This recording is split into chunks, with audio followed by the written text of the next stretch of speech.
My involvement in the St. George Marathon started, oddly enough, at the finish line. Where most people decide they want to run a race is when they watch someone else finish. Sit there at the finish line for an hour and watch people come across that line, and you'll be hooked. Seeing folks cross the finish line and hugging their relatives, people crying, there's some kind of crazy appeal to it. I think a lot of the realities of the race are unleashed at the finish line. It was just a surreal experience. You know, that's where you see the people that trained enough, the people that didn't, the people that are in shape, the people that maybe aren't so much, the people that are just running for fun, and the people that were running for their lives.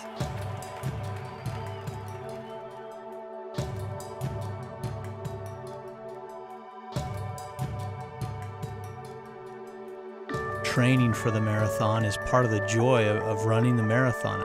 You're running twice a day, 15 miles a day, how crazy? What are you doing? Why would you want to do a marathon? What's the big deal?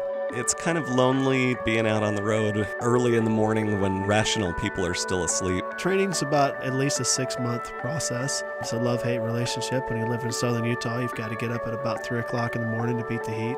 For me, it's not a question of whether I want to, it's I have to be able to cope. You know, when you put a lot of time and commitment into something, the reward is twice as good. It's just incredible what you can put your body through. And I don't think enough people go out on a limb to see just how far they can push it. It's all about the race. I am a junkie. If I don't do this today, it's going to hurt when I do it on the race. And I want to have a good race day.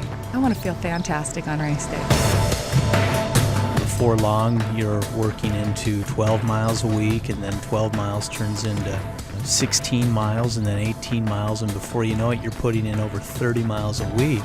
The marathon itself is the easy part when you consider all the miles that you run in training. No less than 26 miles a week. Usually average about 85 miles a week. For the last 13 years. Around 100 miles a week. I generally will run 4 to 5 times a week. And never had more than, say, 3 or 4 days off.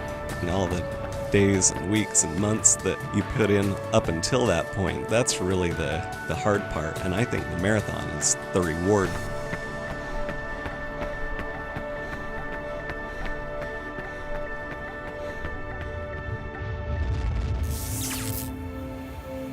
When you start out in the St. George Marathon, you start very early. You board a bus at probably about 4 o'clock in the morning. The bus ride takes forever. Man, this is a lot longer driving than I hope it feels running. And you turn the corner and come up over that hill and drop into Central, and there are thousands of people. There's flags from every country flying, and there's bonfires as far as the eye can see. It is really an awesome sight. It is a beautiful day, and welcome once again to the 34th annual St. George Marathon.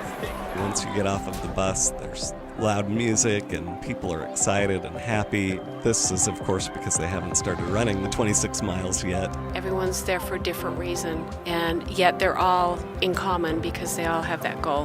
And before you know it, you hear that voice calling your attention to the start line to get in place. And then you start lining up in the corrals and wait for that gun to go off.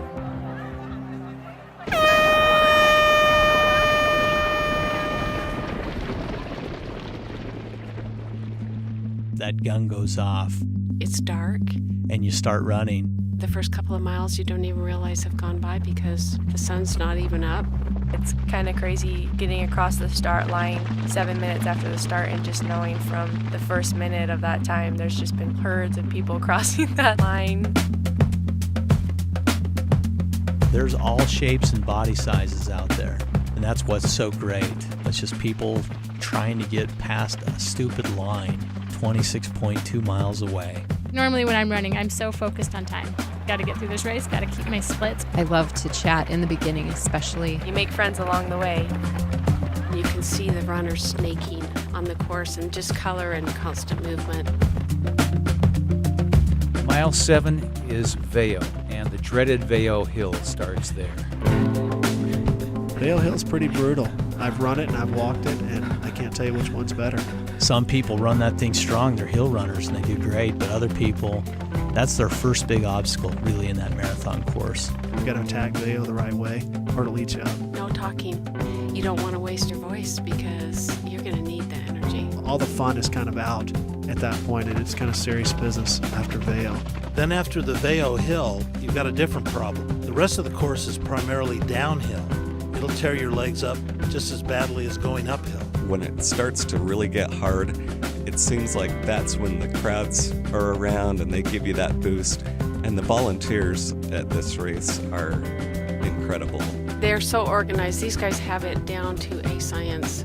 St. George Marathon is one of the best grassroots supported marathons in the country. The volunteers and the people in this community make the St. George Marathon not so much about running, but more so about community and supporting each other. That's what makes us great. That is a really, really powerful thing, to have thousands of people cheering you on. I can't even describe that unless you actually experience it. You come down this hill and come around a corner, and suddenly Snow Canyon opens up right in front of you. I've seen so many runners over the years stop and take pictures right there. Right below that, you see a stream of runners. It looks like just a stream of ants. I often get to the point, usually mile 18 or 20, and I think, why am I doing this? I remember the first time that I would call my own wall. I had about 5 miles left, and my legs just cramped up. My whole body just jerked, and I couldn't keep running. My first marathon, I hit it at mile 19, which I think is pretty typical. And I just started to cry, and I thought, I don't want to run a marathon. I can't finish this race. What in the world am I doing? This is the stupidest hobby I could have ever come up with. I hate running. I'm never going to run again. That's where you dig deeply. I mean, you know you have to go deeper. Even though you feel like you've given it all you have to dig deeper, because there's got to be something left to get you the last few miles. Once you get into St. George, it feels like you're still running a long time. You just keep thinking, okay, one more corner, and you're weaving it out, one more corner, and it's like, man, is it ever going to get here? You start to come down that last strip, and you see the finish line. You start to hear the roar. Those crowds carry you the last mile.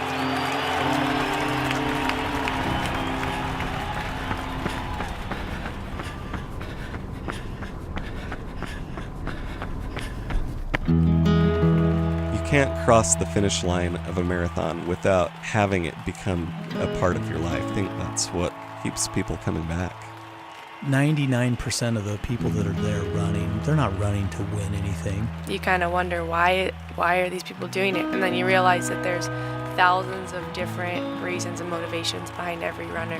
You've still run a race. You've still finished something extremely hard, and it's victorious. When you cross the line, you're a winner. That's what I love about it.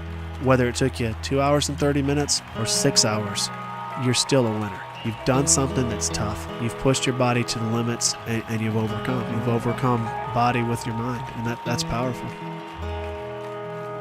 I didn't, for several days, ever even think that I would try to do that again. But I found myself a few days after the race thinking, I can do that better.